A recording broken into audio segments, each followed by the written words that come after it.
and gentlemen, welcome back. My name is Michael Dean. Of course, this is Podcast Juice. This is the Prince.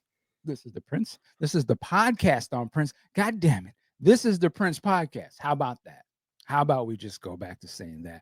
Joining me today, Mr. Big Sexy and Sax, sir. How are you? Man, I am exhausted. It's been a rough couple of weeks. Had some issues with the Batmobile. Got that straightened out. Okay. Got a call last night at 3 a.m. Oh man, my sister got a DUI. It sucks to be her. It's not my problem.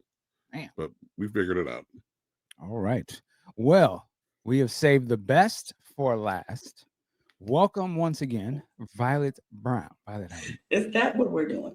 I'm good. How are you? I'm doing great. Doing great. Thank you for joining us. Thank you, Big Sexy, as well. We haven't done a proper podcast in quite a while, and really just starting to get back.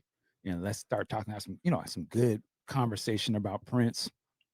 So I'm loving it. I'm ready to get back. And who else? Who not should I get back with? Does that make any sense? What I'm saying? No. That was What I'm god trying to awful say- grammar. trying to say is I am excited to be here, and I'm excited to be here with these two as well. So this is just like so let's get into it. So today what we're going to do is we're going to go and talk about one of Prince's classic albums. And I know it's a lot to say because a lot of them are going to be called classics by people, but to me this is a bona fide certified classic. It is a part of what I call the first 10 albums. It is the album Parade, which was also seen as the soundtrack to the movie Under the Cherry Moon. Matter of fact, I believe the title to this project, like the official title, is Parade, music from the motion picture Under the Cherry Moon. And I remember the lead up to this album release as well, and being a fan back then, coming off of Around the World in a Day, songs such as Raspberry Beret were big deals. Pop Life is another one.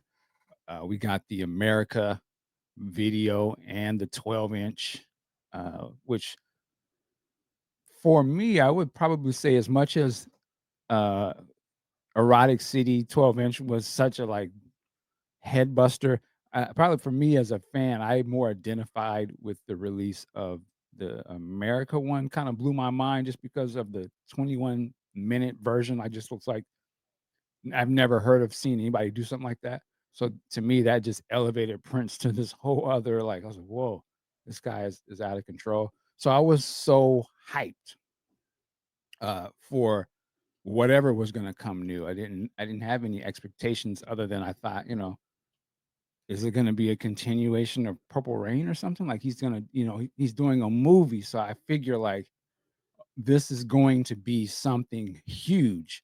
And I say this in context to say that, again, for me, I got into Prince off of Purple Rain. So a part of my mind of Prince is that he was this, it was a movie spectacle as well. I mean, that aside from it being a movie thing, it was like he was in the biggest movie at that time. So it was still like it was a movie star in my mind too. It was just this big thing. I'd never and as I think about it, that's really what made it different from one of the things that made it different from Michael Jackson to me is that unlike it just being about music, Prince had this visual aesthetic that was so powerful. I saw it on the big screen and it was visuals that I had never seen before. So I was so hyped for this album. I say all that to say, leading up to this, I didn't know what to make of it. And we're going to get into what we made of it.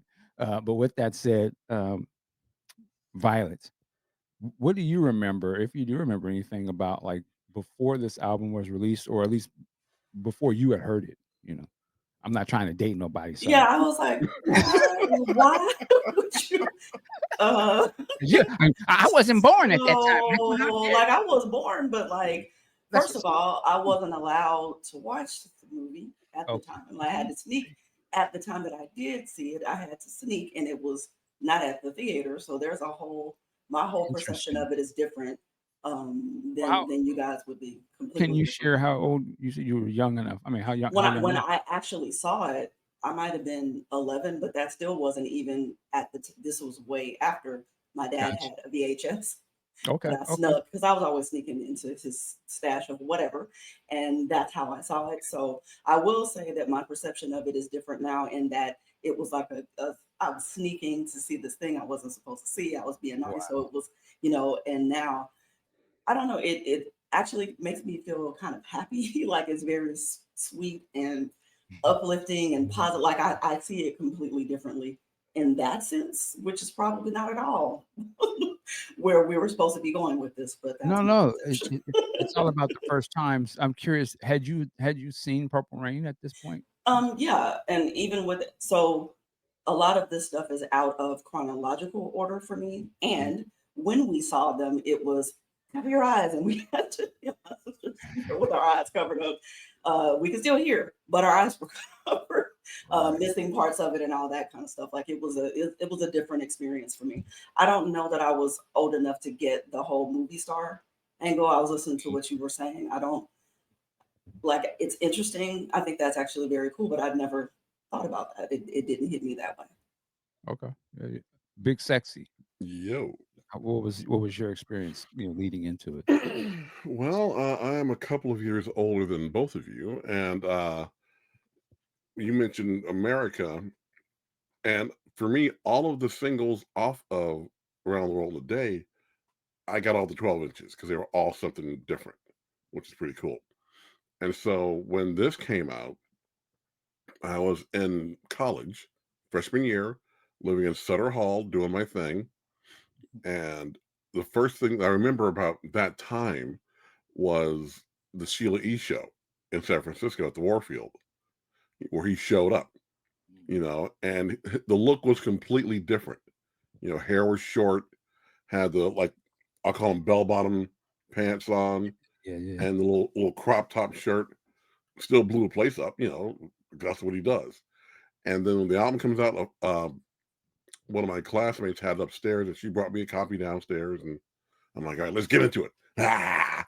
I was just salivating to get into it. And as the years go by, I always hear something new in that album. Always.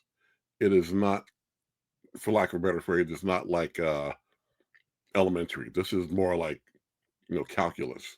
Because always something that you have to pick the needle up and like, wait, what did he just say? Because I remember earlier, we had talked about this, Mike, a couple years ago. In one of the songs, I think in New Position, he spells out a certain word. And I'm like, oh, no, he didn't. Oh, yes, he did. I'm like, okay, okay. And then, with What word is that?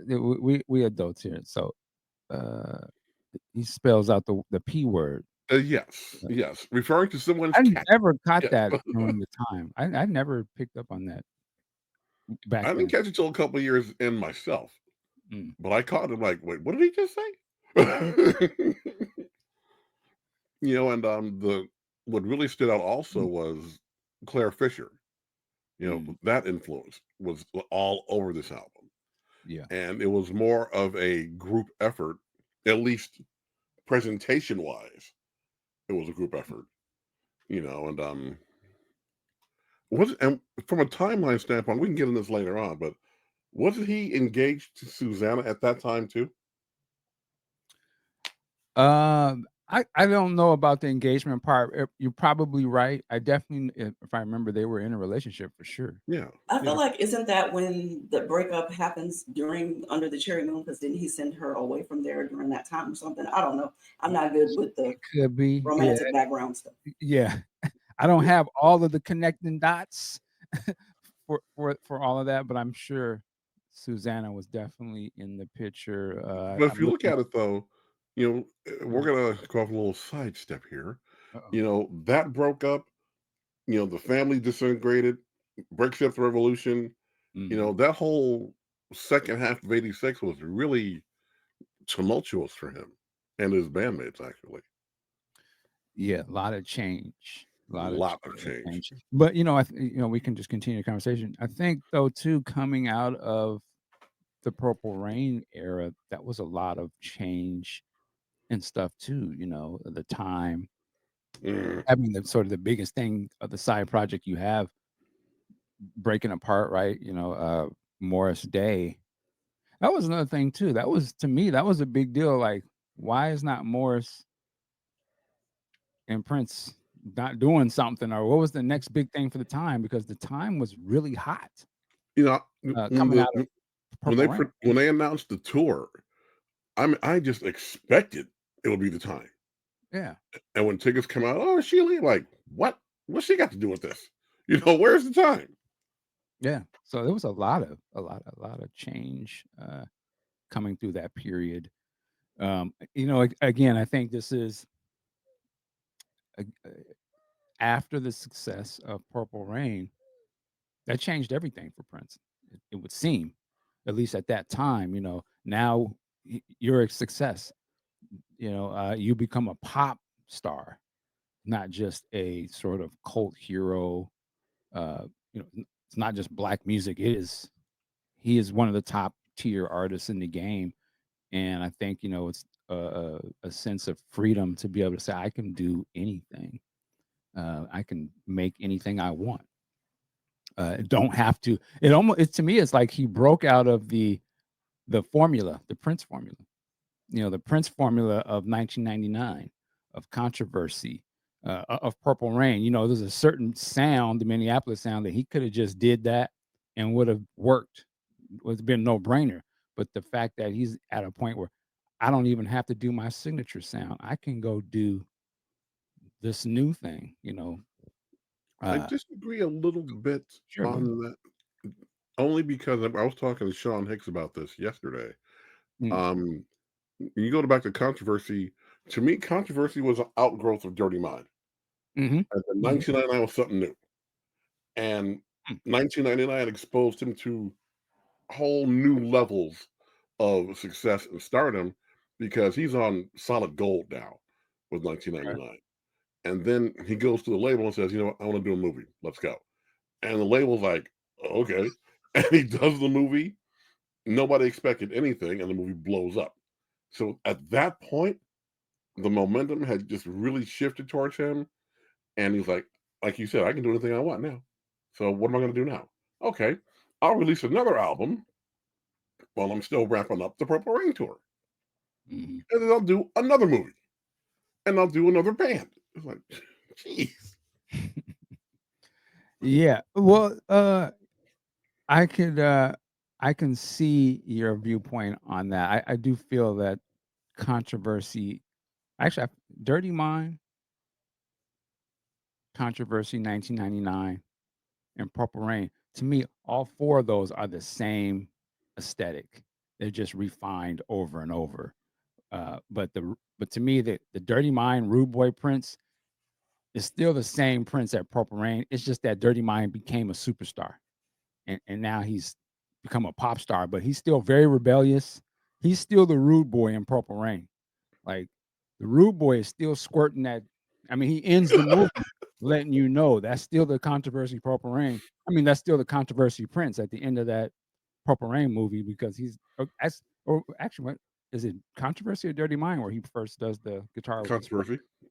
So he's Controversy. letting you Yeah. know it's still the controversy Prince at the end of Purple Rain. Like, he's at least letting you know I'm still that guy. He pulls it out. That's the last thing you see him do is, remember this? Yeah, I'm busting on the audience. That's an outrageous thing for him to be doing, right? So that's still the rude boy. But after that, he ain't doing that no more.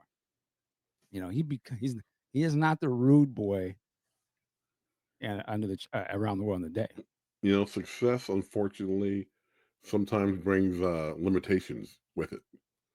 Certain Yeah. things you can't do anymore. Well, I think he just became a different. He just Yeah, changed. he grew. Yeah. Yeah. Yeah, He, he's grew- just he like, grew "Okay, up. I Yeah. don't have to do that." I think he was saying, "I don't have to do I can again, I don't have to do the formula of Prince. I'm gonna be something else."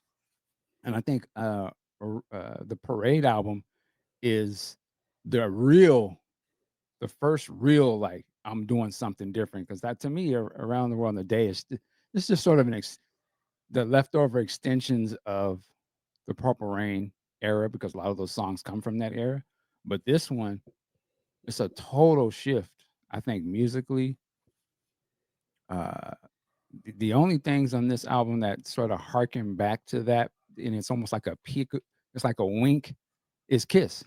Like Kiss is the only thing I could be like, I think Another Lover would count too. Another Lover. You're absolutely right. Kiss and Another Lover are the like, I can still do this. Like I still got these bang, I can still ding, ding, ding, ding, ding, ding, ding, all that chicken scratching and the soul and everything. Like those are the only ones that to me are like the winks to the Prince that you can remember, that you think. And I think that's why Kiss is a smash, because it's a no-brainer. You don't have to think about that. That shit is dope. You know, that's the Prince. You know that Prince, and it's different enough, the way he sings it, like only he would do something like that. But he kills it, he makes it work, and it still has that Prince feel to it with the guitar and the screaming and everything. I'm And I'm gonna kind have of to go ahead. interrupt you to say No, go that ahead. I agree with Big Sexy on this one. First of all, 1999 is Prince, and what I mean by that is I do think Dirty Mind and Controversy are very much connected, very much rebelling against something. There's something that is fixed and permanent, and here you are being different than that. 1999 is Prince. Like if all y'all do what y'all do, I'm being Prince, and now Mm, y'all know what Prince is. That's how I see 1999. And then you get to Purple Rain, which I love, but I feel like everything 1982, 83 era with the time with the songs like Get It Up and stuff like that, the stuff that he was doing then, mhm, that's Prince. I feel like with Under the Cherry Moon and Parade, it's different for sure. It's almost like stuff he just wants to do because he can, as opposed to it mm, being the definition of who he is, if that makes sense. Like he has a sound. 1999 tells you what his sound is, and then mhm, I feel like with Parade, you get all the other things that he can do because that's what he's in the mood to do today. That's mhm. how I see it. I like that. Yeah, yeah, I like that. It's almost like I'm it's like flexing his muscles, like, "Do You Lie?" Like, anybody could have tried to do that, but he over excels doing it, and he makes it sound like that would be something normal that he could do, it's still, it's still complex, but funky as hell. It's like, god damn, it didn't come off as if it was some corny thing. It came off like, "Whoa." Like, how did you do that? You know what I mean? Like, it's to me, Venus de Milo, that's flexing to the level of like, I am actually a master musician. I'm actually like super deep in cinematic. Like, y'all didn't know I could do some shit like this. Because if you just listen to that track, there's nothing in the earlier albums that would make you think you were gonna hear something like that. Like that to me, like that level of instrumentation and the orchestra, and that's like, who wrote this? Like he can do this? Like, you know what I mean? Like the guy who You did know Give what It it Up. reminds me of? Go ahead. When he's in that One Love Sexy show. I think it's Germany, and he's doing the piano medley. And then he gets to this one song, and it's just so corny, and he knows it, and everybody's just going, "Oh!" And he's like, "Really?" And then Man, he come on, rolls man. out with "Strange Relationship," and it's piano, but it's so funky. Yeah, Like yeah. he went from Mozart to this, and like, Exactly. Exactly. Yes. Yes. Yes. Um, let's just well, let me ask you guys this as we get before we get into the specific tracks. Um, Under the Cherry Moon, the movie, the album came out first. Then, Kiss came out, big hit, and then the movie comes out. And the movie was not a big hit. Let's just say that. Um, and Big Sexy, let me ask you this first. Do you think the movie outshadowed or put a damper on the album sort of becoming a big success like of Purple Rain or some of the earlier albums at that time? Only to the extent that the new casual listener would have been put off by it. These are the same people who would come walk up to me when I'm at the Third Eye Girl show or the Piano and Mic tour. Oh, what song is this? Fuck out of here. So they probably got put off by it. Damn. What? We you know, invite all fans to, be an appropriate. and for us, we're about the music anyway. The movie was just, extra gravy. So we're all about the music in the album, and the album was banging. Yeah. Yeah, I think I would think the movie did have an effect, but I don't know. See, you made some great points, and I never really think about this. But for me, again, I have to remember I was one of those. I guess we would call a casual fan. Like to me, like I said, it was the music, but it was a movie thing. Prince was this box office movie thing too. And so I guess to say is my expectation was that that's what he was going to be again. Like, why wouldn't I think that? That's how I came into it. But the music won me over, obviously. But yeah, I was expecting it to be this whole other thing. I don't know. I don't know what you remember, Violet. Like zero expectations. I was like, we could just skip on over to the next Well, thing. I guess in I got terms of nothing. did you think that even when you got into the album, you knew of the movie? I imagine. I don't remember those things honestly being connected in my mind. I Okay, remember because I was so busy trying to sneak to see the movie. it's a whole different experience. Like I was a kid. You know how you were. You're a kid. Hilarious. You got a single mind. And you're over here Yeah. doing stuff you have no business. That's kind of how I see the Oh yes. film. But the album, I mean, there's no questions there. Okay. I ever have a problem with the music part. We have to ask you about what is it like having to sneak to listen or watch Prince. That would be Yeah, that would be that'd be cool. It's so funny because I know my dad had to know. I mean, I was a kid, so that means knocking stuff over. You know the whole thing. But anyway, wow. All right, let's get into some of these tracks. So, what I didn't know when I first heard this record was that Prince recorded the first 4 tracks in one Back to go, back. Yeah. back to back in one sitting, excuse me, starting with Christopher Tracy's Parade, New Position, I Wonder You, and Under the Cherry Moon. And if you watch the Saturday show, What Did Prince Do This Week? We're starting to actually dive into the recording of this album. And, we talked about that recording session. I believe it was April 17th, 1985, when Prince goes into the studio, says, put on a fresh tape, sits down at the drums, and starts playing and plays those 4 songs in succession. Uh, and then it's like, give me the bass, and comes back around and plays. That is fantastic. I mean, that's like, I almost give you chills. When I first heard about this, I couldn't believe. I was like, what? Like he played, like, you know what I mean? Like you're kidding me. I've listened to this album for years. I never would have picked up on that. And now it puts it in a whole new context when you listen to it, because that's like master level songwriting, production, one man band. I mean, that's like a master at work. Um, Violet, when you heard about that, what are your thoughts? wow. Like I'm gonna give you one word. Just wow. That's I'm just thinking about energy and how that part of it works. Different recording sessions, you're gonna bring different energy even if you're the same person. So that I don't know that just wow. That's what I have for that. Big Sex? When you say that, one person has these 4 songs already arranged and sequenced in his mind. So Yeah. he goes to Susan, put up the tape. And like you said, it sits on the drums, all 4. Keep rolling. Pick up the bass. Boom, boom, boom, boom, boom, boom, boom. All 4. And then he just fills in from there. And if I'm not mistaken, no one saw him lay down vocals. So he would get all that music down. Okay, music down, yeah, get out, and he would do the vocals, and it would be done. It's amazing. Yeah, it's just to put my mind to think about how you have to have all that in your head. That's amazing.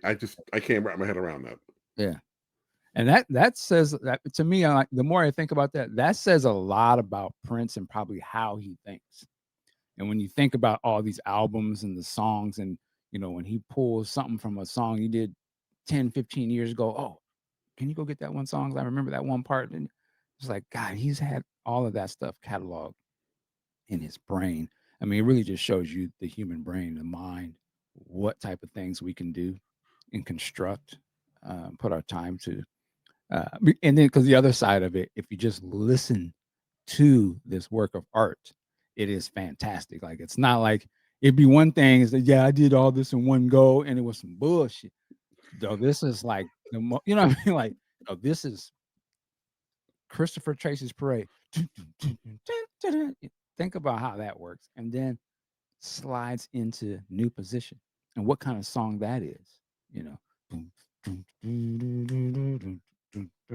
I mean, you just think of the guy's mind that can go from this, this almost like marching bands coming down the street, bombastic intro, and then slide into this groove of new position, and then slide into I Wonder You and the kind of feel and timing that is. That's like bringing it down, right? yeah, and Yeah, it's yeah, on yeah. some Because then sex you get type. to Under the Cherry. Yeah, I just Yeah, setting the tone. Yeah, you're I right. wonder you.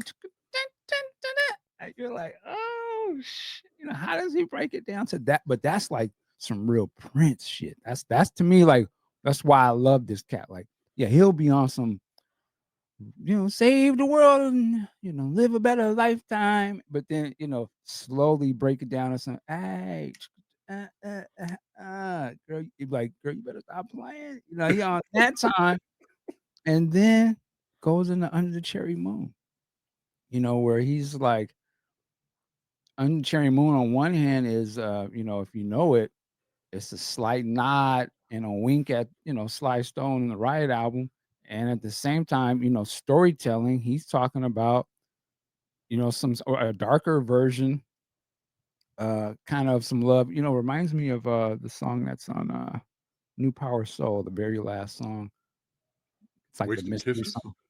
In a sense, it reminds me of Wasted Kisses, somewhat thematically, I would say, if I'm not mistaken. I may have to think about that, um, but but the fact that if you just take those 4 songs and the story that it's telling, you know, you're like, wow, what's going on in his mind? Not a bad thing, but that's how he thinking. That's his mind style of going through that. That those 4 songs are essentially, as I think about it too, that was on some crystal ball shit. What if he titled those 4 songs all one title and it was just one song? That would have been a hit, and that would have been an early crystal ball. I'm like, oh shit.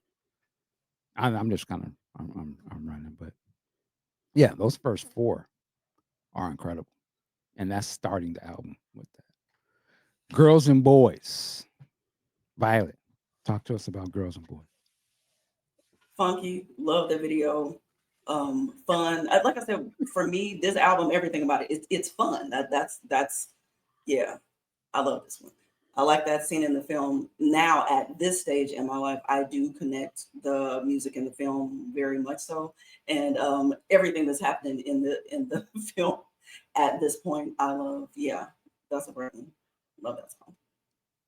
Girls and Boy. What is he saying? It's one of those Prince lines. I still don't know what they be saying, but I just know the sounds of With the you French like breakdown, yeah, well, I have whatever no he's saying. clue. You like What girls, vous êtes très girls. belle? That means you're very beautiful.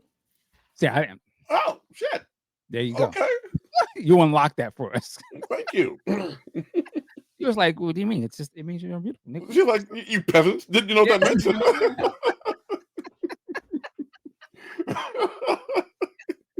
Thank you, Bob. meant? Big Sexy, you was doing the move there. What's your thoughts on Girls and I Boys? love that song because I love Boys, that video, because I love that step, because that's the one step I can do.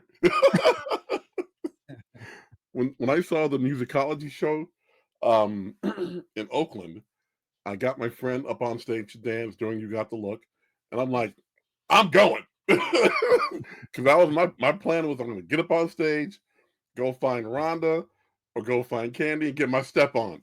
Lord. He said, I'm gonna find Rhonda. I was ready. I ain't mad at you, man. Yeah, that's such a great song. I always thought that song should have been like bigger or something. I don't know. I thought it was, I was like, God damn. But again, once again, it's Prince. Like nobody else would even think to make that song like that. You know what I mean? Like to have and that have feel to it. Go ahead. and have it end on the video like that. Yeah. With Jerome having a conniption fit. You know, That's so funny. I'm thinking I always like to do this. Like I could have seen Morris Day doing this song. I could have seen it being a time song. could you imagine the time decked out in the Easily. in the 40s gimmick outfits? That'd Actually, been pretty cool. yeah, you can almost easily see them doing That it made 'cause me think of Cab Calloway and Yes, that whole yes. aesthetic. Yeah, I could totally see that. they would have killed. I mean, it was already dope, but I could actually really see that more. Yes, Jerome. It would have been different for them because they would have added the horns. It would have been something different, and they would have been like, okay, the band is expanding out a little bit. They open and they sound up, but it's still that funk. You can still see them doing the little dance.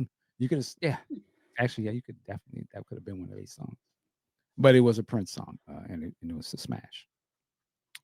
Life Can Be So Nice. I'm curious, Big Sexy, what did you think of that song? To me, Life Can Be So Nice was like and I just use this phrase for descriptive purposes. It was kind of like a car crash. You know, there were so many things going on in it. I'm like, okay. I mean, it's kind of coming off the other songs that led up to it. Life Can Be So Nice is kind of like, you know, against a car crash, and it takes you out of that headspace. Because like you said earlier, you got the little groove on, hey, how you say, all right, baby, I want you. And then we got this, like, bam! Life be so nice. Ah! Like, whoa. Let's dial it back, man. Let's dial it back.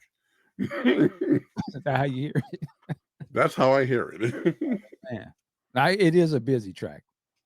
No doubt about it. You said you called it a car crash. It was like a car wreck, yeah. All right. Violet, was it a car crash to you? Yeah, I'm like, I don't know if I would say that. But you know what? I think it reminds me of the first time I heard When I Laid My Hands on You, which I love. That's one of my favorite songs, but the distorted guitar sound in the background, it was just a lot. But now I don't hear it the same way. So I kind of agree with Big Sexy. I don't know that I would say car crash. But it's busy. I would agree with that part. And I do think it's off-putting the first time you hear it. It's one of those songs. He has a lot of songs like the first time you hear it, you're hooked. This is one of those, in my opinion, it grows on you. Yeah, I would agree with that. I want to feel like it was a busy song. Like that jumped out at to me as well. I'm trying to remember, was there anything that he's ever done prior to that kind of has that same kind of kinetic energy to it? To me, I think of something that came later, like when I first heard the song "Love Sexy." I felt like that song was busy when I first heard it too. It was like, well, it's got a lot of stuff going on here. What was, it's interesting now to think about it. I think this song, I put these songs in the same category, glam slam. There's just something What are about we them. about to say about Glam Slam? Nothing bad. Oh, Okay. You done violated now, Mike. Lord. I just mentioned the I will name. fight. She was like, there will be no slander. There will be no Glam Slam. Period. No, I didn't mean it in a bad way. It was just one of those songs that they grew on me to understand. Uh, I felt like it wasn't the easy groove. I had to like listen to like, oh, okay, it's in there. Anyway, that's what this song reminded me of. It took me a minute to get into it. It wasn't until actually I heard them do it live that I was like, oh, that's what this song's. Okay, got it. You know what? Speaking of that, and that happens a lot. There are certain songs that you hear them live and you get what he was doing. Um, that live can be so like he's listening to it in the car in the film. Yeah, That yeah. was one of the things that Yeah, helped me kind of get to where I was like, okay, all right, I'm with you. But again, absolutely. it wasn't immediate though. Yeah, absolutely. You're absolutely right. I think D'Angelo said the same thing yesterday about that. I remember that in the film, seeing him doing to me, it humanized the song where I was like, oh, it's not some grand thing. He was like, I was like, ah. And that's the thing. If I see Prince doing the song or you hear it, it's a whole different vibe. You know what I mean? Like even if a song I don't know if there's another song coming up. There is. It's almost the reverse of what I'm about to say. So I'm gonna stop what I'm gonna say here and keep it moving. Venus de Milo. We did mention that earlier. I will admit, when I first got this album back in the day and that song came on, though I thought it was beautiful, I would tend to skip it. I was on vinyl. So I would just because I immediately wanted to get to Kiss and Another Lover and they were on the other side. So I would just, and I was young. My heart was not open. My mind wasn't into that at the time, but now that's probably one of the centerpieces of the album for me. Like I can't. Yeah, to me, like musically, it is so grand, so emotional. And I love like orchestration, like John Williams and all that type of stuff, symphony soundtrack stuff. And this fits right into that bag for me. So it's the best of both worlds, but it's Prince doing it. And I just wish that's one of the other wishes I had, and don't let them ever have this in the vault somewhere that he did a whole like, side album of that type of shit, stuff like that. I would, my you literally see my head blow up on the screen if that came out. I'll be done. But I'll say to say now, this is one of my like to me, I was like, God, he was on some other shit at that point. And it's almost a shame that he had to still make these traditional songs and not have been able to have the freedom to really probably do the whole thing like Venus de Milo, like to really play into the Christopher Tracy character. You probably wouldn't be playing songs with beats and all that. It would be, orchestra. You know what I mean? Like I wish he'd have had the freedom. If they even just said you can have a whole other side album to just do it be you and Claire Fisher or something. What if it was the Madhouse, but it was a Claire Fisher Madhouse? Oh, You see what I'm saying? Like that would have been oh. nuts. An Honest Man and all those tracks could have been on that. But yeah, that was a peak to show like I could. Y'all don't really understand what I can really do. That's to me how I look at it. I'm like, y'all don't really like I have to be Prince, but I could be this, you know. And like, yeah, if it had just been a Christopher Tracy album and it would have been just piano, pure piano shit. It would have been fantastic. Anyway, this Wish stuff. Uh Violet, what do you think of Venus de Milo? Well, you know that I am a person who loves any ballad speed song is a thing for me. That was a thing when I was a child. That is a thing for me now. So I haven't ever skipped that that one when I was listening to that. I love this song. Love, love, love. Nice, nice, nice. Big Sex. For me, I would resequence it on my old programmable CD player, so that would lead into Under the Cherry Moon. You Okay. know, and I just love that. And then when I got into the B sides, I would make my little cassettes. I would sequence Alexa to Paris into that too. I'd have all three just blam like a little suite of that stuff. Mm. I just didn't say Alexa de Paris, but that definitely was on my mind. Yeah, Love that song. that Oh, yeah. Great. that would be the one song that I would add to this album. Like if it was gonna add something to this record, put that on there. That no what you fucked me up by saying that song. That song is again that would have been on that other album, man. Like and you're we're on sidetrack for a second. It's in the movie, It is. and I remember like hearing a lot of the little music elements in that movie and it was blowing my mind like god what was that like that's not on the album like that sounds crazy and when you finally get to 12 inches at the other side of mountains I think and when that I remember the first time putting the needle down and I was like oh this is that song I was like man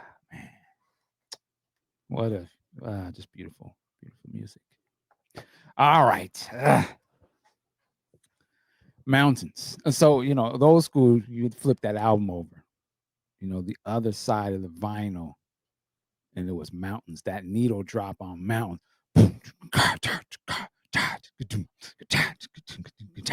I was like, oh, I mean, just the first time hearing the beat came on, I was like, oh, but I say all that to say, when I first heard it, I was like this. Whoa. Whoa.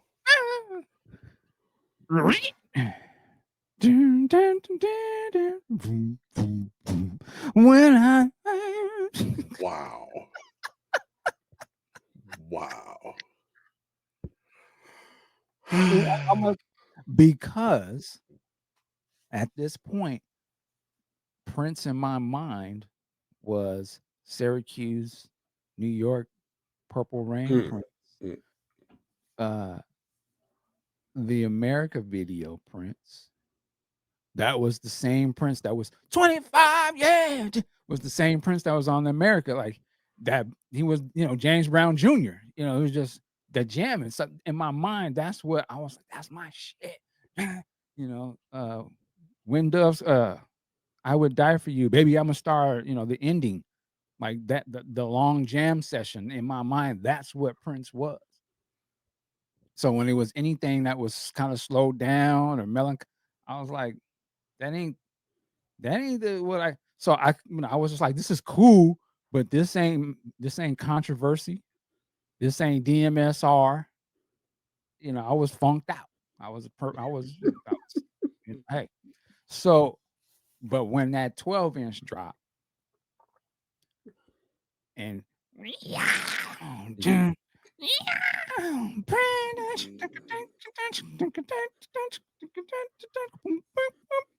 I was like, oh, this is that nigga. Wait, yeah, here's where he's hiding. Like that's when I was like, oh, okay. And then when you hear the horns and all that, I was just like, okay, I get it. I was like, I don't know what's going on the record, but obviously there's the other Prince that I'm a fan of. He's hiding over here. He's living on the 12 inches. I don't know why he's watered down for these white folks on this record. Over here is where he lives. So when that 12-inch dropped, yeah, this song went bananas for me. And I was like, okay, he's the same guy. He's at his job. When he's on his job, he code switching a little bit. But when after hours, they acting a fool. And that's where I'm gonna be at over here when they get off work and we go get some drinks. But anyway, Violet, what do you think of You mountains? got me with the code switching and being like I really, yeah, I'm gonna have to say you're right about that. Um, for me, this song at the moment, I just think of crop tops and belly chains, and yeah, that's where my mind goes. Bodies gyrating to the rhythm and whatnot. I'm sorry, but that's where it is for me. But I do like this song. It's good. I just imagine that particular look that he had when this time was just really doing things. So And that's I'll just leave that there. No, that's important. That is important. Absolutely, absolutely. Because yeah, not to say I know what you're talking about, but I know what you're talking Hey man, if your eyes work, Yeah, I mean, like like all I'm saying, I'm like, because we can all see, brother exactly. look good. Like, Yeah, he's when that video dropped, I was like, "Okay, yeah, he's on the next level of the game. Hey, man, you got it. I get it. I get it." Uh, Big Sexy. Let me go ahead and say something controversial now. Uh-oh, uh-oh. You mentioned the Syracuse show, and you mentioned America. To me, and I still feel this way, I feel the Syracuse show was toned down a bit. And then when you see the America performance, that's what's happening. Okay, because they were blazing on America. Like, that's what I want to see 2 hours of. Now, with that performance in mind, I don't think did he did a full concert there when he did the America one? Or was it just a couple of songs to, I think it was just 3 or 4 songs, I wanna get three say. or four and just get in, get out? If they brought that energy for 2 hours every night, shit, that's what's happening.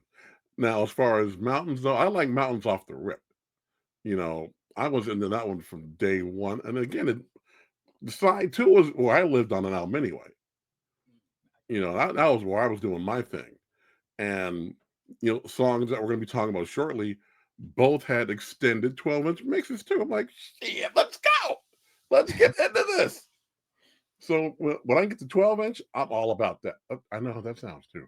When I get the extended Oh, version, I'm all about that. See, y'all nasty. Okay. Lord. Hey, well, we not mad at you. We get it. No, we don't. Um, Okay. well, somebody gets it. somebody gets the 12-inch. Is that what you said? Now, see, that's you, buddy. See, there you go. Come on. Not that there's anything wrong with that. And nothing. All right. But yeah, so mountains is definitely special. Dope, dope. Yeah, I will admit it was my even like a month ago. I heard this song, just like the melodies that he's doing in it and the way he's singing it. It's just in a way I didn't really listen to it that way before.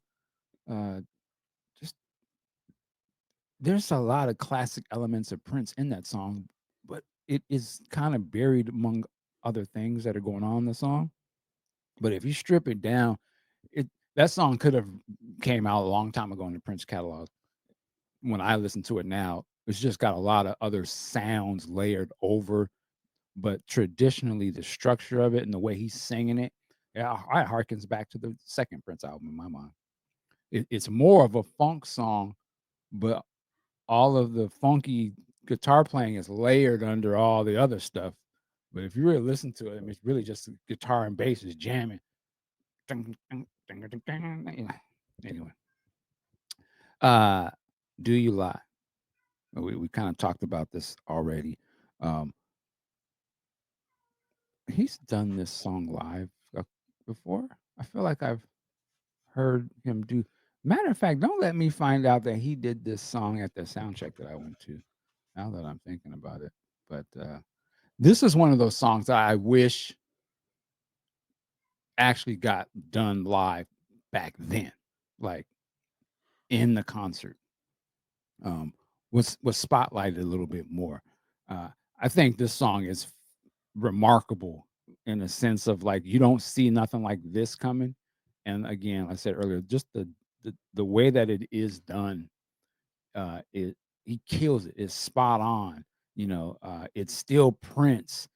It's still tongue in cheek. It, depending on your cultural reference, you could see it in. I could see this being in some 1940s movie or something. You know what I mean? It just has that aesthetic, and he captured that perfectly to me in this song, and still made it funky, still made it seductive. You know, um, and God, Like I couldn't imagine being in the studio watching them do this. Would have probably just been a lot to like. I was like, wow. And then Susanna or Wendy or whoever those the backing vocals, the women play so perfectly against his voice. This may be the first album where I feel like they really blended them together. Yes. Uh, this, Yeah. Another Lover is another example of it, but it's just Big Sexy. What do you got to say on this one? I agree with the blending of all the voices, and from a creative standpoint, I mean, it's no secret that Wendy and Lisa and Susanna, for, for that matter, had a lot of influence on what he was doing. All started to come out here, you know, and after the chaos of the rest of the year, he went a different direction with Sign of the Times, but we'll talk about that later. So, staying on point here, um, I enjoyed it. And again, this is side two we're talking about. And for me, that was kind of like a lull in the chaos. We Mm. come off the mountains, I'm like, okay, all right, let's catch our breath now. So just relax it here a little bit before it hits the fan. That's how I look at it. It's like a little catch your breath groove. Like, Yeah. you ready? I don't think you're ready for this. All right, let's go.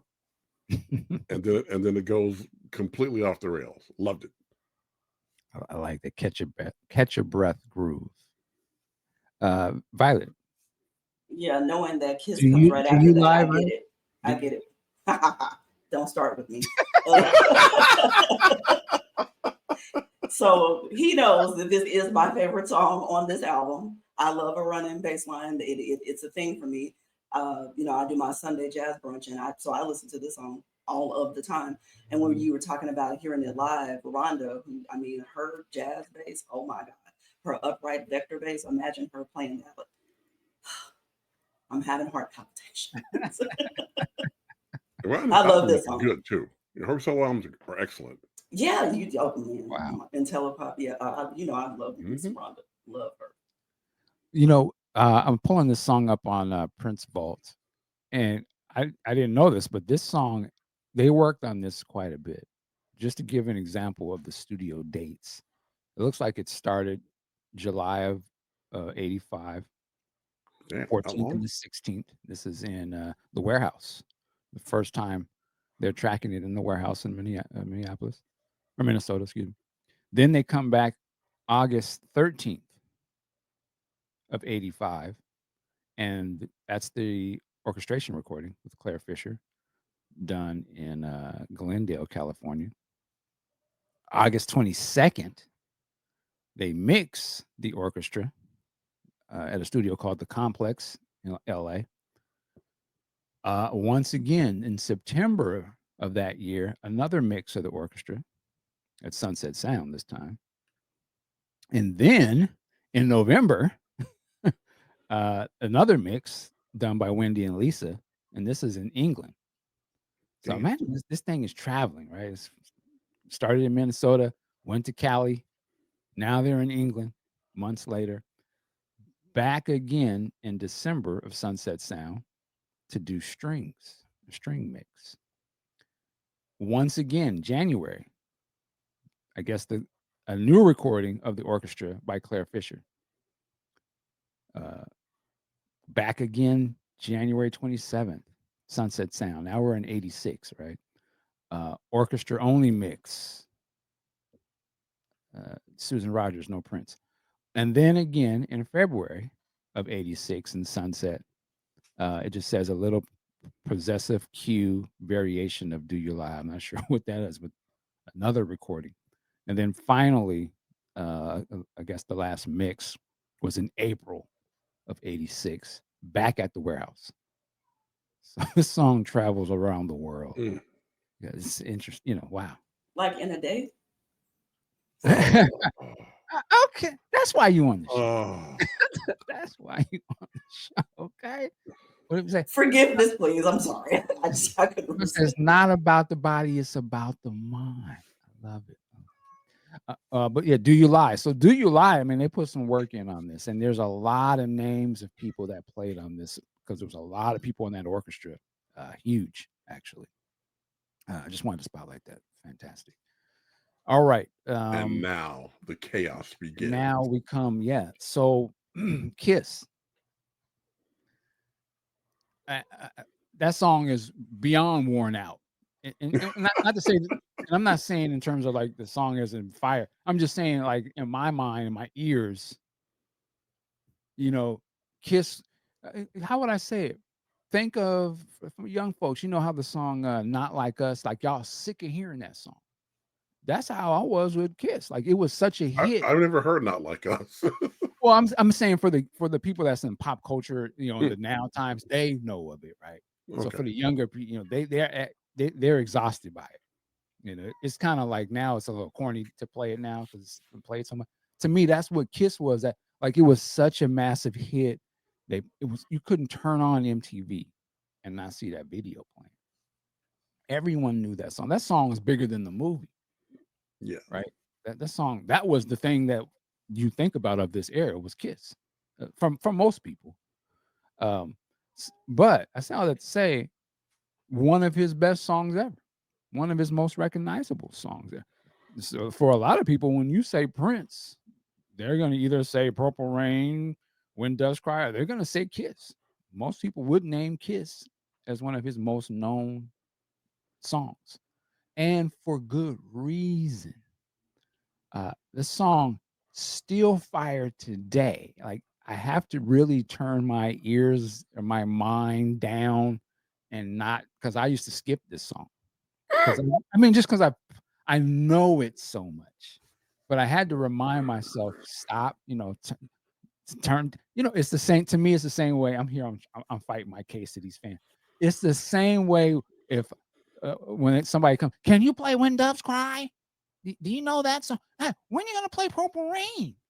You know, you're like, man, I don't want to hear that. So to me, that's how I'm with All Kiss. right. I get that. You know, I get that. it's not that the song isn't the song is fire. It's like ah. So anyway, I say all that to say again, the 12-inch is where I live when I listen to this song. But I do appreciate the actual song version that's on the record because I think it's a master edit of that song. And this album was really kind of the to me where I felt like the editing was getting a little too much, where they were, you know, fading the songs out. When you're not getting to the good parts in my mind, what I loved about Prince, I do appreciate the way they end this song. It's a complete package.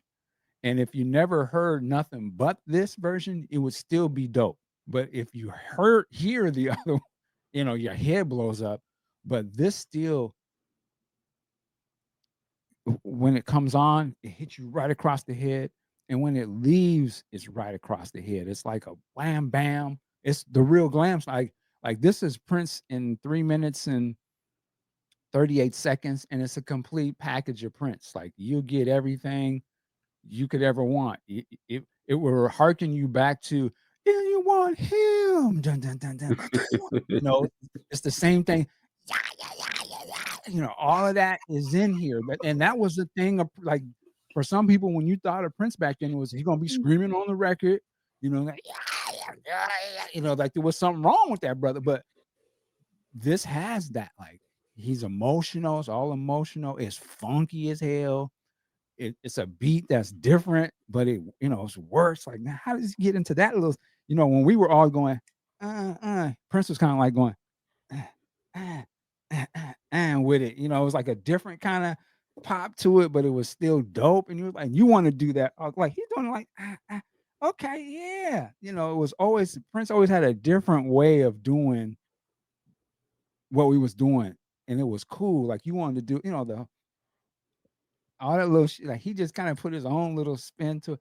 So to me, Kiss is the same type of thing. It is like you've heard that style of music before back in the day, but he took an old sort of blues type of thing and made, and printed it out essentially. Like he printed it out. So yeah, Kiss is phenomenal.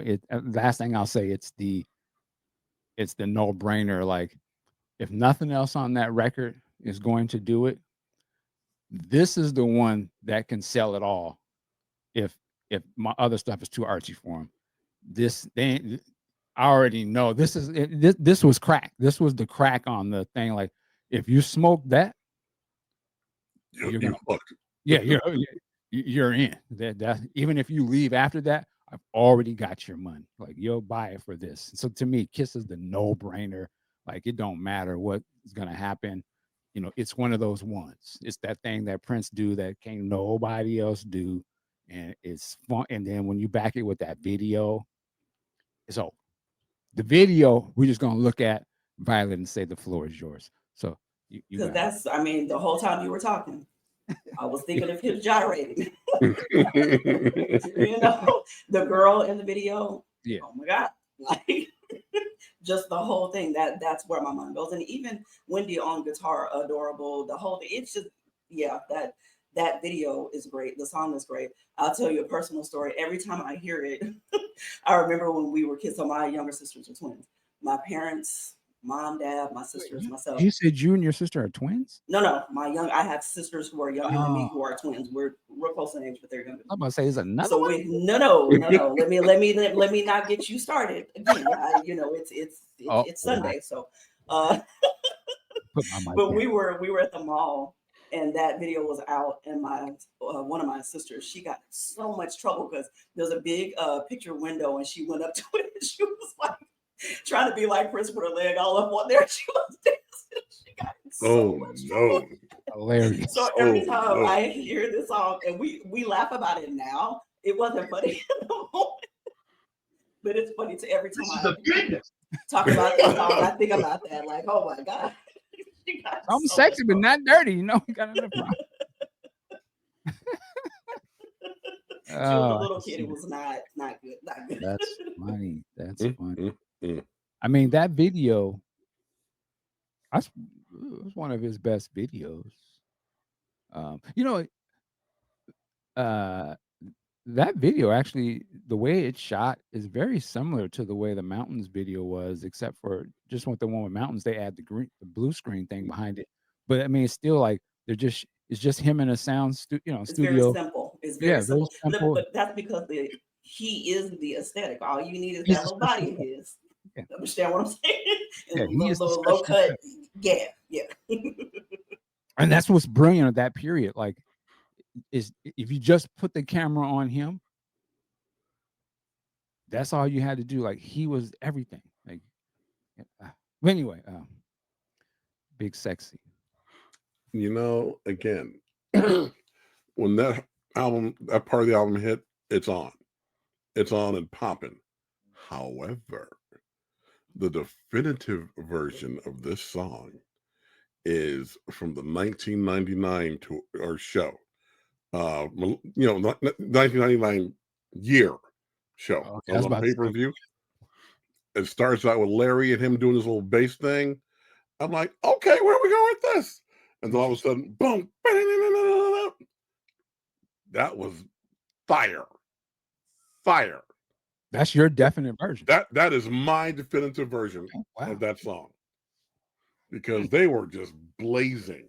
And again, the opening, the lights go down. All of a sudden, you hear this bass, like, what's going on? And you see Prince and Larry standing there, switching off the little bass leads, like, shit, okay. Then they just go into the song. Oh yeah. And during the chorus, the symbol lit up behind him. I'm like, yeah, let's go, man. Let's get this happening. That was just complete insanity. Love it. I think I'll be watching that again today. Now that you're giving her a little trip, I'm like, yeah, you're right. Yeah. Mm-hmm. I mean, they just blew it up. I'm like, yeah, here you go. Let Whew. me ask you this then: Do you like that performance better than the Arsenio Kiss Yes. performance? Oh, okay. Wow. Okay. Oh yes. Oh Because yes. the one on well, let me ask you guys this too, and I see Violet's thinking about this. I always felt like the song "Kiss" was one of the harder songs for a very long time for Prince to do live, where I felt like it sounded properly. Which is why this one stands out so much. Okay, go ahead, Violet. It's something's Oh, I was just imagining him, during that year of 1999 and what he looked like, and yeah, I'm good. I was in my head having a good time. Sorry. Lord. Had his little blue shiny suit on. You couldn't You tell, know, man. listen, Hey, that's man, he part of looked good that year. My God. Sorry, but that's what was going on. okay. No, Watching that's your shit like that. that needs to be spotlighted. That I mean, that's the masculinity, the sexuality of Prince, the arousalness, the attraction. That's a major part of what makes Prince Prince, man. Like you have to talk about that. No, rave era. Oh my God. I'm like, you Yeah. don't want to get me started on that time period. So that's why I was just quietly in my mind. Well, I mean, You have your highlight reel in your mind. nah, let's Just talk about it for real. Because like you said, visually, Prince, the aesthetic of it was, my opinion, when I look at it, it was like, man, I felt like this was when he was like, how would I say it? He was on his 50 cents. Bear with me. When 50 Cent came out, the first time he came out, when he first came out, he was probably the first rapper, aside from older LL Cool J, where his physical physique was tight. You know what I'm saying? Bulked up, in shape, you know, put the tank top on, so we you know would what I'm just say he saying? was fine, is what we would say. Well, yeah, in a sense, but even Let's just but say it like it is. but Prince Yeah, was Mike, go ahead fine. and say it. Well, yeah, but Prince was fine before this. But I'm saying like he stepped it like you could see like, yo, he been kind of working out and he's taking the shirt. He started the show with no shirt on.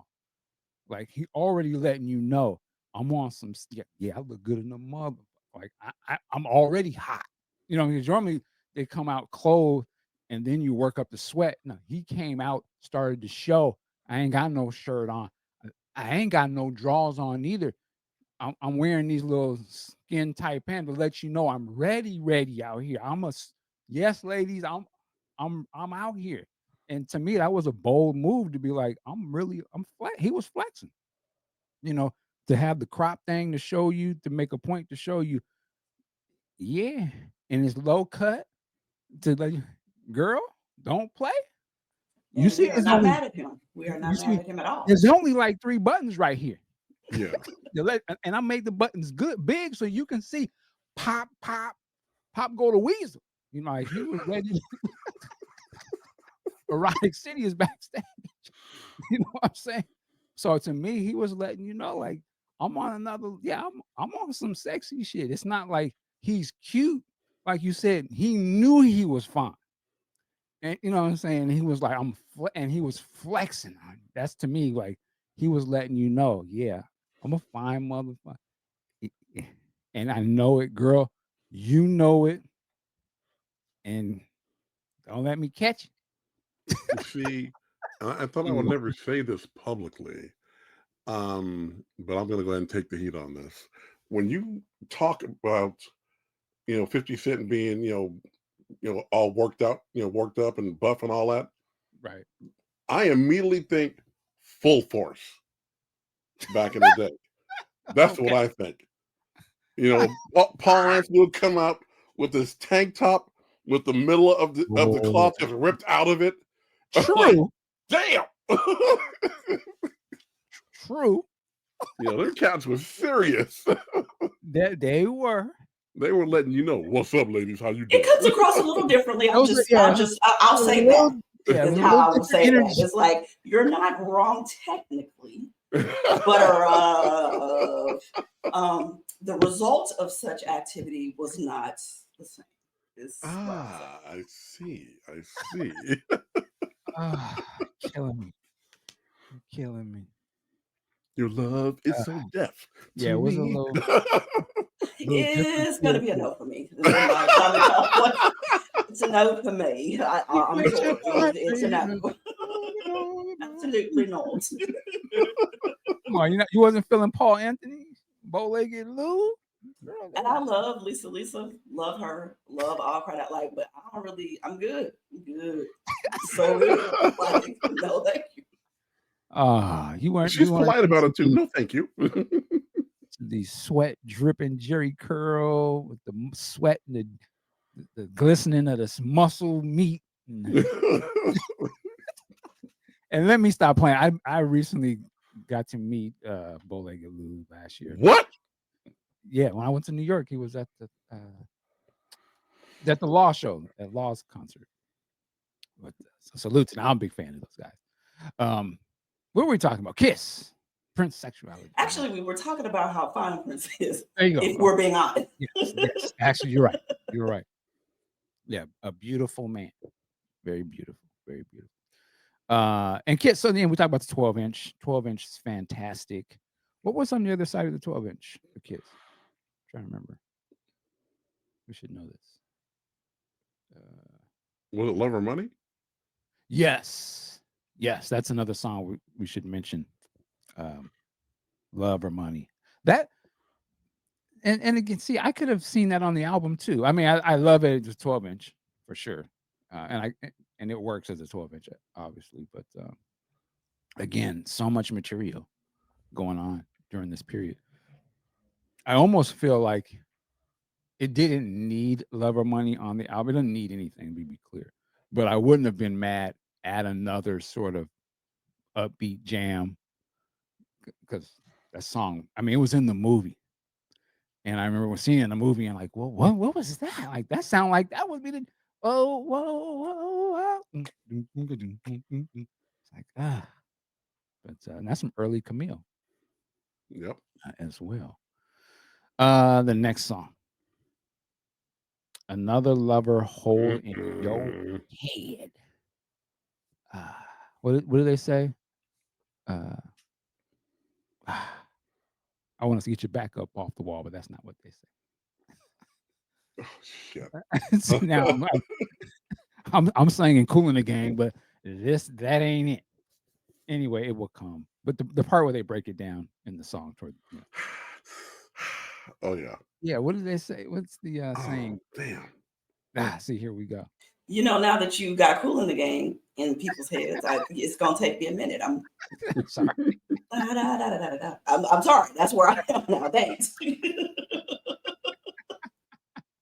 But Another Lover Hole in I Your got it. Head. I got it. Oh, go ahead. Put your foot down on the rock. Yes. Put your foot Oh down. yeah. Put your Oh foot yeah. down on the rock. I was Yes. bomb. Oh yeah. So I'm not gonna say nothing first. We're gonna go to Violet. Violet, Why are we tell going us to me about first? because you got the answers. Don't be batting your eyes at us. Come on now. I'm like, to what? I mean, that might be true. It depends on what we're talking about. What does the song mean to you? No, this is one I like. Definitely the extended version. I'm one of those people. I would prefer to go listen to that. I get that reference that you made about being at work. That really resonates with me. I get it. I want the after hours.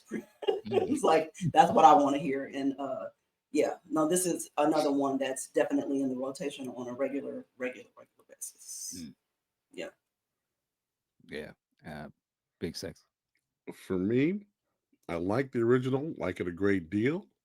And I remember I was still in freshman year in college in '86. Bought the 12-inch, had a little black and white picture from the video. I'm like, okay, let me just get back to to the Bat Cave, pop it on. I'm listening to it. And they got to the breakdown when the horns come in. I'm like, oh shit, what is this? Okay, now it's on. Yeah. And then it just kept going and going like, yeah. Oh yeah. The album version, pew, does not exist. The 12-inch is the one. That's the one. Put your foot down on the one. Yes. Oh yeah. Another Lover sits over there with Lady Cab Driver, Dorothy Parker. If I Was Your Girlfriend, it's one of those forever strange relationships. Uh, it's just one of those ones that's like that Prince when he does R&B, soul, whatever. He has a certain feel to it, and when he really is in that space, like those are no-brainer songs, and they're so, the rhythm of it, and here, like, he really flexes the harmonies and the way his voice against the wind. It's just I don't I've always wanted to know, like, how he wrote those, like, the second verse when it's contrasting against the background with the female harmonies. That just seems so complex to me, but it works perfectly. The only other song that I feel like does that, there's 2 songs, "Do You Lie," and actually way later, there's certain parts in "Money Don't Matter Tonight" where Mm. he's kinda doing that thing with the back. It's him on the harmonies, but that contrasting thing that I was like, "Man, when I love when he gets into that." Like, ah, that's when he be that and a lot of his older stuff, I think, the 2nd album, very rich background harmonies where you can hear them very well. He's all of the stuff he has that, but when they're mixed very well, you can hear 'em. I was like, "Man, that's somebody that really appreciates his voice, right?" Yeah. And When you said that, that just made me think about It's Gonna Be Lonely. He does a lot of that, and that's a perfect yeah, example of that. yeah, yeah. And this is just the way that song starts with the guitar kinda it reminds me like, well, this kinda would make me think of When Doves Cry, but it's just done in a warped way or something like, God, what's he been through? 'Cause this sound and there's a lot of Sly in this too, kinda buried into it in a very slick way that Prince does things, and it's funky as hell, it's that bass, the way he plays Violet knows the way he plays the bass and the way he be popping it, you know. Yeah, it's just a feel to it that you can't. It works all the time. That 12-inch, to me, it's in the same boat as a Love Bazaar. It's that very seductive funk that he has that just like there's a certain kind of, anyway. Uh, yeah, yeah, he's very seductive. He does seductive very well in his music. I mean, there's a lot of songs that have it, Correct. but 100%. they're very alluring. He is a mastered how it makes you feel like he's, alluring you. I don't know if you guys seen that movie Sinners yet. Do Um, not spoil it for me. Do I not won't spoil it for me. I won't Okay. spoil it, but just Because in the okay. sense of what we're talking about right now in terms of music and how that's what that's in that movie. And it sort of pulls it a little bit. I will say this without spoiling, when I walked out of that movie, I had my little Prince chain thing on. The guy saw this. He stopped me and said, "You know about Prince or something?" And we got into this whole conversation about what if Prince had been in that movie. So you have to go see the movie. That's all I can say. Um, I'm definitely gonna see it.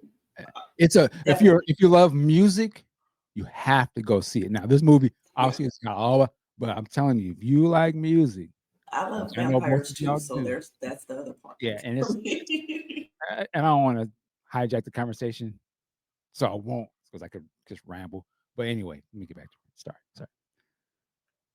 But yeah, this song, "Another Lover," is just really, again, to me, it just shows that power of that seduction that Prince can put in his stuff, and it's so alluring and it's so great. It makes you feel so good. And it's like, you don't want it to end. And that's the thing what Big Sexy was saying when you hear that album version and it starts to fade. And all those years, I used to wonder, like, what was he getting ready to do? Because it sounded like that was getting good. It was Once we just get getting into it, good. yep. Like, what the fuck? And then when you finally get that 12-inch and you're like, "Oh, this is the same thing I've been listening to." And then when it gets to that part and it's like, it ain't fa it ain't fading.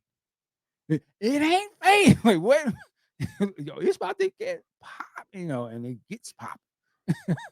And Prince goes into again, like I said, that Prince that I saw that I thought was hiding, he's over here. And I was like, "Wow. Why wouldn't this be on the album?" If they couldn't extend it nothing else, I think you could have extended this song and let it play. That would have been, but again, I'm we're trying to make sense of the mind of a genius. True. Don't do it. Okay, so this is one of those ones that's a highlight of this album. I think this is would I agree if this is a song that you still play to this day? Yeah. This be on all the playlists. Almost this song, sometimes I had to stop playing. I was playing it for myself. It became played out. You know what I mean? Like this, it became Purple Rain to me for a little bit. Like give it a rest, Michael. You can't play it all the time when you. All right, snow. Sometimes it snows in April. Big sexy.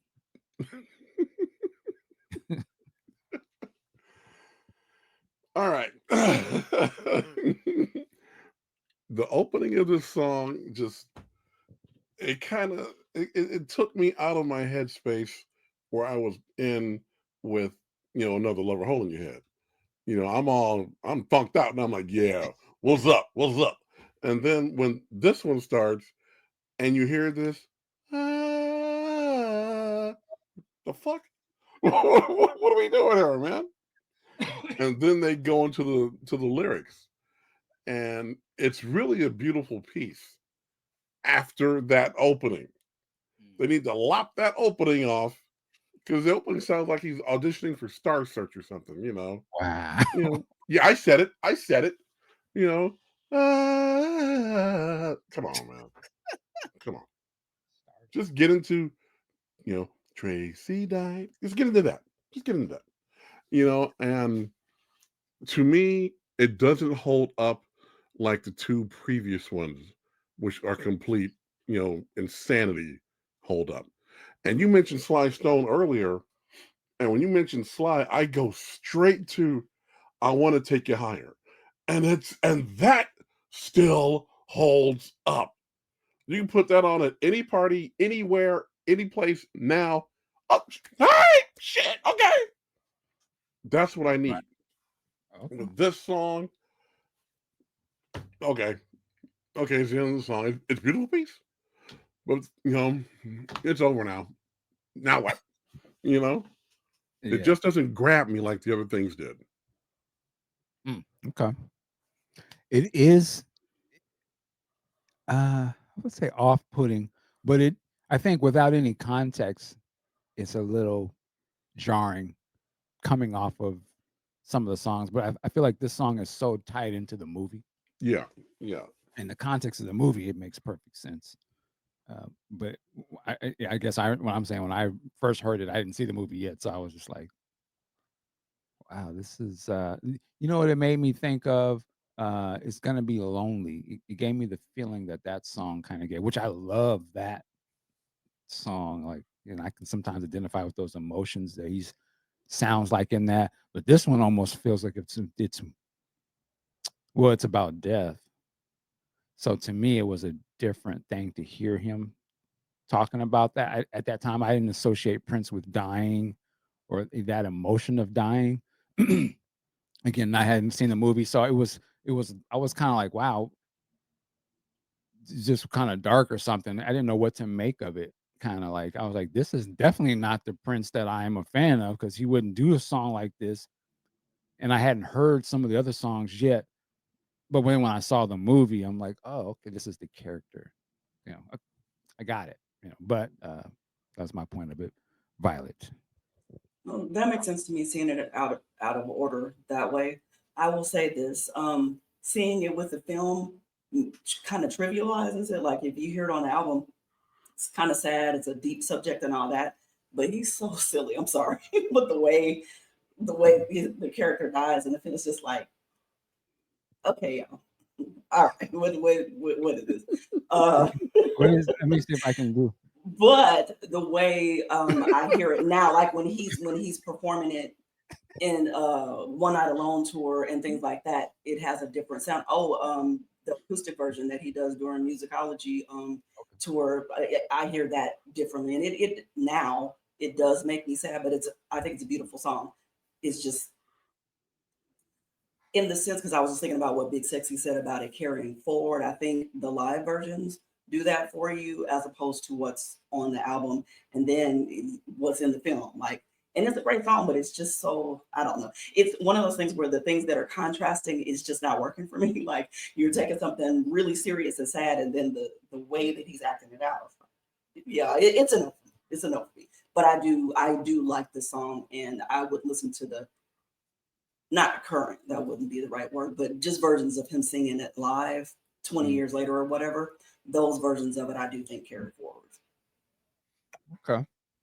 Yeah, it's not a song that I don't include that on a lot of things. You know, if I putting together a playlist or if I'm just playing Prince songs, I rarely play this song. I play this song if I'm listening to the whole album for sure. Yeah. Like I think it's definitely like if you're gonna listen to this as an album, this is how it ends. Like you have to listen to it this way. I will say, in the context of it being, as this thing is called music from the motion picture of the Cherry Moon, it absolutely makes sense. This is an album that goes to a movie. Um, and I think in the broader scale, again, if you sort of, depending on how you look at Prince, and if you view these as soundtracks, then yeah, this album makes sense to a degree. It's almost like telling two different stories. It's like it's telling the story of the Christopher Tracy in the movie, but then it's also telling some other story that may relate more to Prince, the actual artist, a little bit, sort of melds in there. And sometimes it can be a little, you don't know which point of view you're listening to on the song. Is it the point of view of the character, which some of them are, or is some of it the point of view of Prince is thrown in there a little bit too, which I think is the same thing with the Batman album, um, which makes it great. Like where artists can sort of insert themselves into uh, almost a work for hire type of Yeah. body. Even this, in a sense, is Prince the artist sort of. Uh, I'm going to say these words, but I don't mean it in a bad way. Sort of, he's boxed into doing this to the confines of what the story of this movie is about, as opposed to it just being about whatever else he may want to talk about. It has to work in the confines of this movie. It's called music from the movie, so it has to be a part of it, right? It's a box. And looking at it this way, I'm rambling here.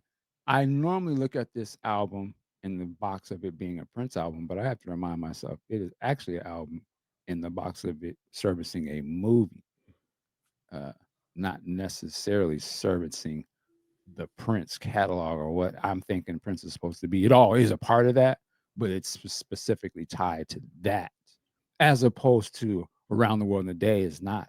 It's just telling the Prince narratives he wants to tell. Uh, he's still in charge of what this narrative is too, but he's given himself guidelines, I should say, for this album, that it's in service of this movie, which is also interesting when you think about when I'm looking at Christopher Tracy's Parade. It originally was called Wendy's Parade, and him being able to sort of maneuver the narrative of whatever it was supposed to be about to now fit the narrative about this movie as opposed to whatever he was trying to say about Wendy or whatever that was about. So just fascinating. There's a lot of, I'm sure some of these other songs may hearken from other things we don't know about in his thing too, right? Um, like I wonder, "Do You Lie?" Was that purely he wrote that because he saw those words in the script, or did he write that because he was saying something else about whatever was going on in his world and sort of incorporated that into the movie? You know what I mean? I was curious. You know what makes me wonder, that extra is at the end of it when he's talking about how, I think of you. Then he says, "Do y'all think of me?" I'm like, wait, who's y'all? I thought we were, hold on. Yeah, yeah, yeah. That's now I never thought about. I don't know if there's much conversation of when they had a script for this movie and when did he started writing songs in relationship to what was going on in that script. I assumed the song of the Cherry Moon is written about the events in the movie. So maybe his whole intention was that all of this is in service to what's going on in the story of the movie. Uh, yeah. Yeah. I wonder. I wonder you. Lord. I was holding it in. Lord. Sorry, it's a thing. We speak in Prince lyric. You can't get mad at me for that. We all do that. Exactly. Um, Violet. So I mentioned the thing concept here about the first 10, being that this is in the second set of five. This is Around the World in a Day, Parade, Sign of the Times, Love Sexy, Batman. Of those five, where would you rank the Parade album? Dag nabbit. Keep ranking things. You know, I am a I'm Gemini. sorry. It Did depends. did you say dag I nabbit? said dag nabbit. I don't like ranking things. I am a Gemini, and it depends on how I feel that day. And I hate being boxed in and stuck to something. I say this on the record, and then people be like, she said, and I might not feel this way tomorrow. But That's out of true. those, so we got Raid. I love Sexy, man. Say them again. Around the World in a Day, Parade, Sign of the Times, Love Sexy, Batman. Almost cursed. Number three out of those. I don't know, man. You said All number of those. three? Yeah, Okay. it would be up there. I love Sexy. I love Batman too. Around the World in a Day is okay. There's some stuff there, but Tell me this. What would be your number one? Just say that then. love Sexy. Sorry, There we go. I love No, that. sorry. I just out of the ones that you said, Yeah, I'm yeah. a 1999 person, but I love Sexy. I listen to Okay. them all the time. I Got it. like Batman. Well, the Vicky Vale, the remix. The I'm definitely one of Batniks. them people. Yeah, I'm one of them people. I listen to extended version. I'm not listening to. Yeah, but this album would be up there, two or three out of five. Number two or three out of five. How about that? Got it. Got it. Big Sexy. What about you? Two. Number two. Two. Wait, what's your number one? Please sign the Mm, times. Gotcha, mm, gotcha. That's good. And fair. especially, and I have to give a shout out to my man. Um, oh, Mike, the guy, the mastering engineer who came on the show. Bernie. I Bernie. got to give it up to Bernie Grunman because when we got him on the show, I asked Bernie point blank. I said, "Hey, man, the low end on Sign Times originally not happening." He's on Marcus. That was old tech. Trust me, we got you. I'm like, all right. And then it comes out. I got my vinyl and I put it on. Okay, yeah, all right. Yeah, yeah. Uh, I'm like you about it. This would change for me. Like, so for right now, Parade would be number one. Why are you trying to play But that game? It was no, gonna no, be number one I'm for you just no saying it matter what. for right now. But normally, Sign of the Times would be my like. I'm a Sign of the Times guy. That's fair. That's fair. But you love this. I I knew love you this were gonna say one. era. I love this Yeah, era the best yeah, the film for and all that. sure. Yeah, yeah. But for right now, this album, yeah, I think right now this album for me is the best. Just because it's been so long from when I used to play it so heavy. Like I kind of had moved away from it a little bit, and now I kind of coming back to it with fresher ears or different ears, I guess. Uh, and I'm able to hear it slightly different. Like I was able to hear the instrumental version of this album, and now I'm like, okay, I can hear like a lot of the instrumentation that's going on. I can't wait. Hopefully, they do a special edition of this at some point. But no, this is a Some point fan. like next year, and Oh well, you know yeah, what I mean, because I feel like it's a monumental, one of those I milestone agree. years. I agree with So you. I agree. clearly it would be a Absolutely. time, but Yeah. I that's one think of those dear estate situations. oh, there's a lot of dear estate situations. Uh, but with this album for sure, my last thing I was saying, it's a special album. I think it is it's a point where Prince changes. This is a real change in my opinion. Like I used to think Around the World in a Day was the change, but I actually think this album is the real change. Uh along with something like the Family album. Like that's when he shifted the sound. That's when he upgraded the sound of it. He brought in different elements, the orchestration, the horns, all of that came in.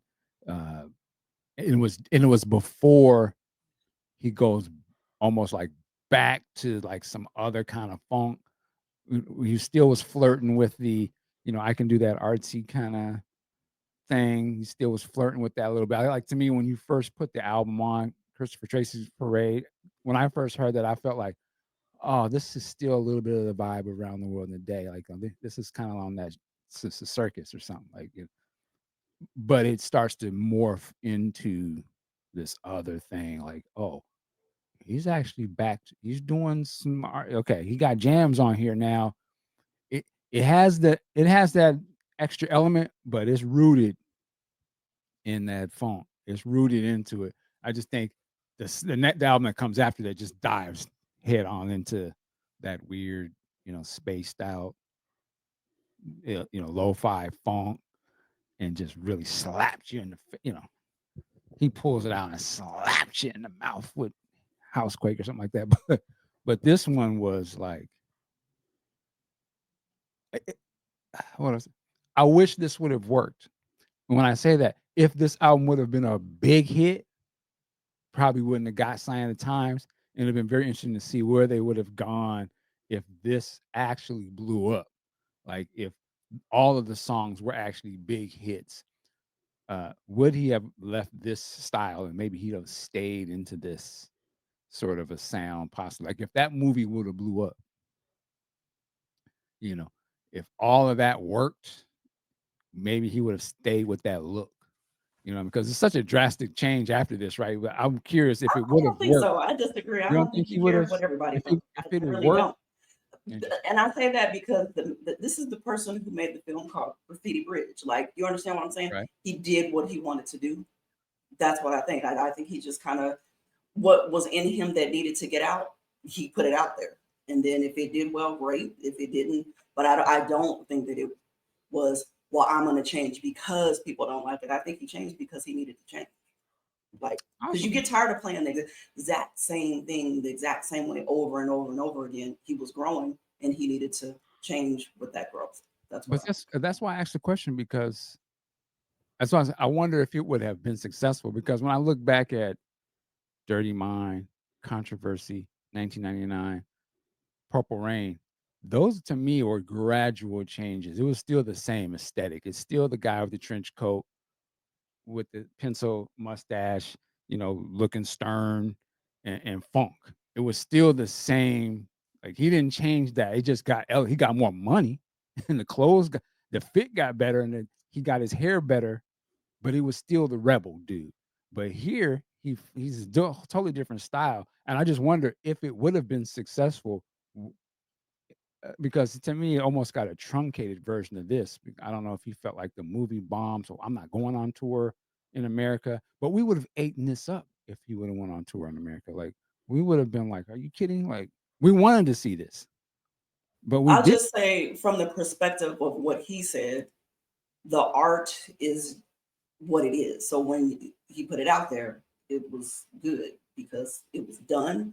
And I just don't think that it was a thing of how people perceived it pushing him in a direction or not. Like, and another reason I would say that, think about how there's the songs that everybody loves, the hits, the classics, or whatever. And when he did not feel like doing those songs, he did not do those songs. I don't think that he would just But he came change back. his style on the, yeah, when he felt like it. And that's my whole point, is it's driven by what he wants to do as opposed to being driven by what the fans want. And I'm not saying that he doesn't care. I just think the inspiration was real, like true inspiration to go do a thing that comes from within. You're given Sure. inspiration and it's flowing from you naturally, not, well, let's see what they think. Like, yeah, let's see what they think after I'm done with it. You know what I mean? But not Right.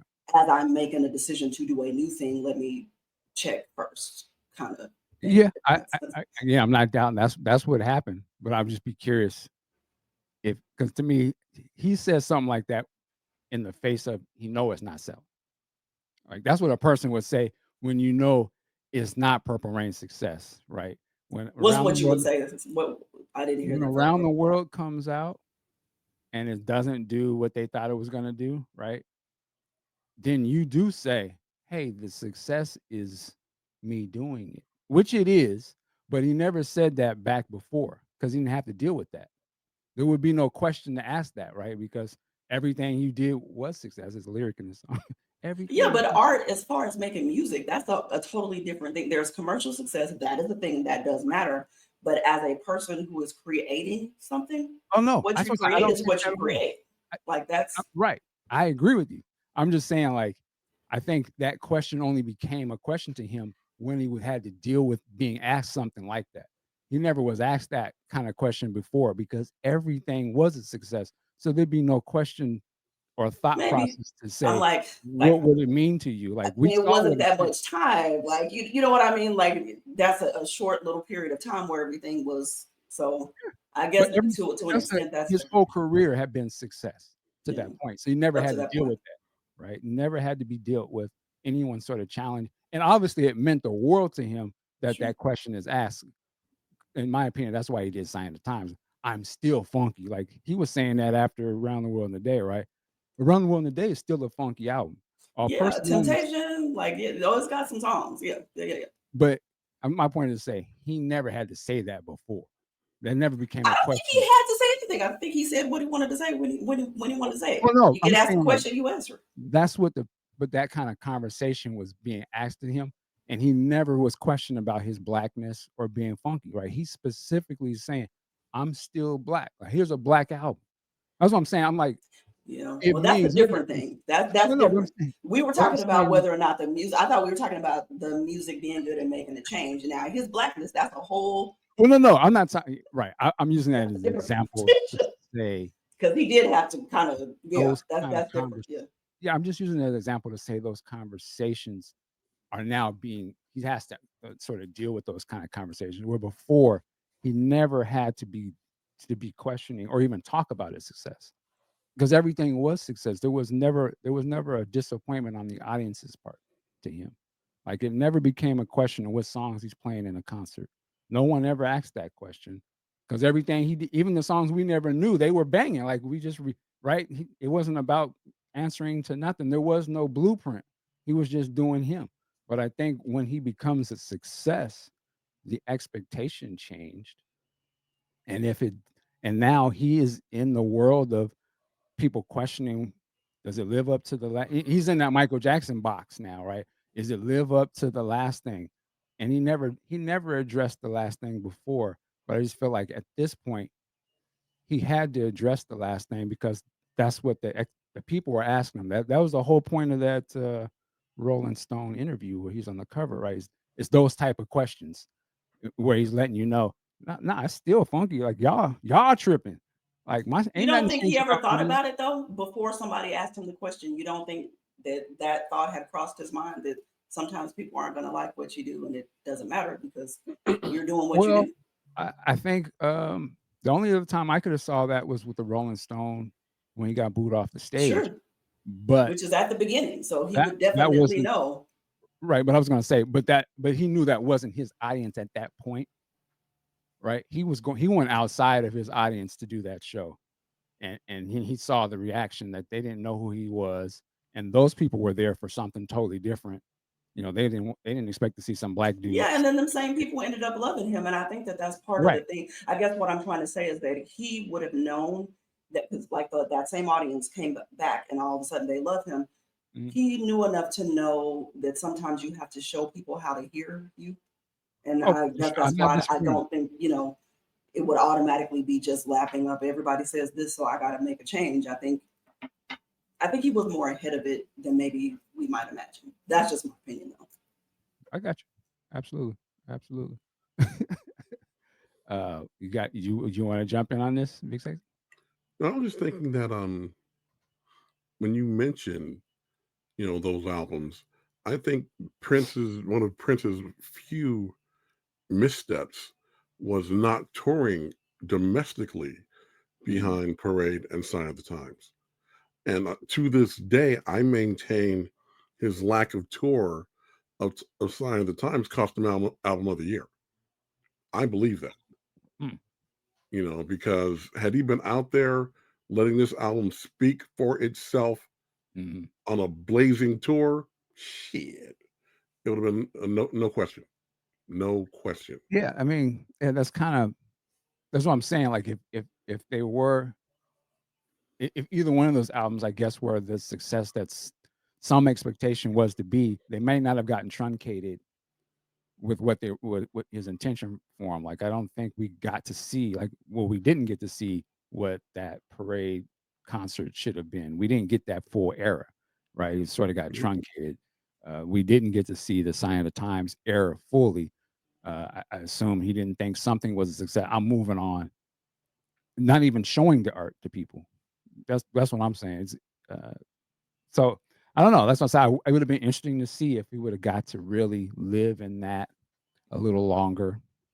If it had been successful, if that movie had been successful, possibly more of a push uh, to see those singles and to see that live show.